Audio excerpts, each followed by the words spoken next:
മഴ കടുക്കുന്നു. സംസ്ഥാനത്ത് 4 ജില്ലകളിൽ റെഡ് അലർട്ട്.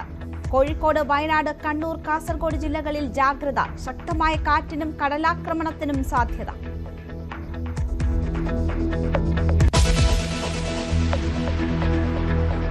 കോട്ടയത്ത് മഴ ശക്തം. തിരുവല്ല, അപ്പർ കുട്ടനാട് മേഖലകളിൽ വെള്ളക്കെട്ട് അതിരൂക്ഷം.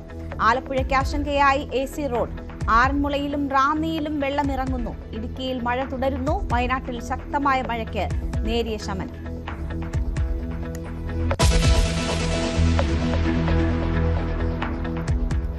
ഇടുക്കി മലങ്കര ഡാമിൽ രാസമാലിന്യം. സമീപത്തെ ഫാക്ടറികളിൽ നിന്നെന്ന് സംശയം. 3 ജില്ലകളിലെ ജലസേചന പദ്ധതികൾ ആശ്രയിക്കുന്നത് മലങ്കര ഡാമിനെ. പോലീസും പഞ്ചായത്തും അന്വേഷിക്കുന്നു.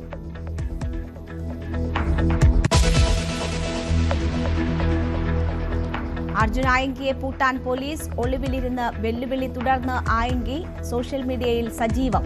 എന്ത് ചെയ്യുമെന്ന് കാത്തിരുന്ന് കാണാമെന്ന് ആഭ്യന്തരമന്ത്രി.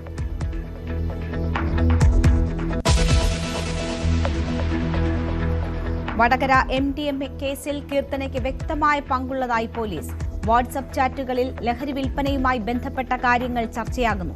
അക്കൗണ്ടുകളിലേക്ക് വലിയ തോതിൽ പണവുമെത്തി. കസ്റ്റഡി അപേക്ഷ കോടതിയിൽ.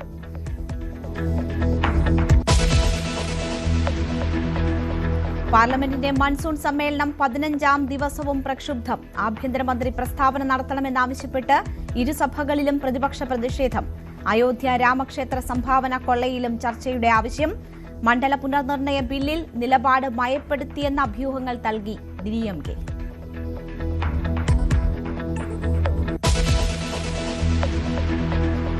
അമ്പായത്തോട്ടിലെ ഫ്രഷ് കട്ട് അറവ് മാലിന്യ സംസ്കരണ കേന്ദ്രത്തിൽ ഹൈക്കോടതി നിർദ്ദേശപ്രകാരം പരിശോധന.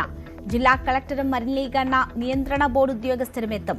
നടപടി സ്ഥാപനം അടച്ചുപൂട്ടാനുള്ള മലിനീകരണ നിയന്ത്രണ ബോർഡ് ഉത്തരവ് ഹൈക്കോടതി സ്റ്റേ ചെയ്തതിന് പിന്നാലെ സ്ഥലത്തിന്നും പ്രതിഷേധം.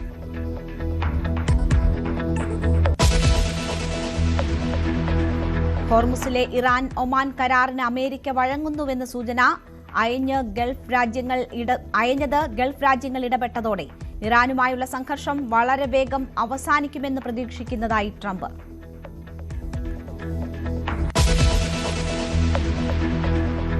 കാവേരി നദീജല വിഷയത്തിൽ DMKയുമായി ചർച്ചകൾക്ക് തയ്യാറാകാതെ മുഖ്യമന്ത്രി വിജയ്. സർവകക്ഷി യോഗം വിളിക്കണമെന്ന ഉദയനിധി സ്റ്റാലിന്റെ ആവശ്യം തള്ളി. തമിഴ്നാടിനുള്ള അവകാശങ്ങളിൽ യാതൊരു വിട്ടുവീഴ്ചയും വരുത്തില്ലെന്നും വിജയ്.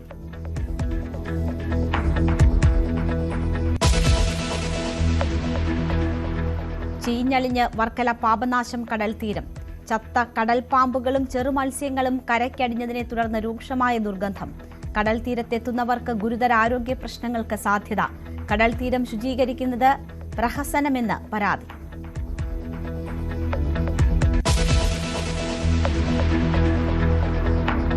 ബംഗാളിൽ ലൗഡ് സ്പീക്കറുകൾക്കെതിരെ ശക്തമായ നടപടി തുടർന്ന് സർക്കാർ. 5000-ലേറെ ഹിന്ദു മുസ്ലിം ദേവാലയങ്ങളുടെ ലൗഡ് സ്പീക്കറുകൾ മാറ്റി.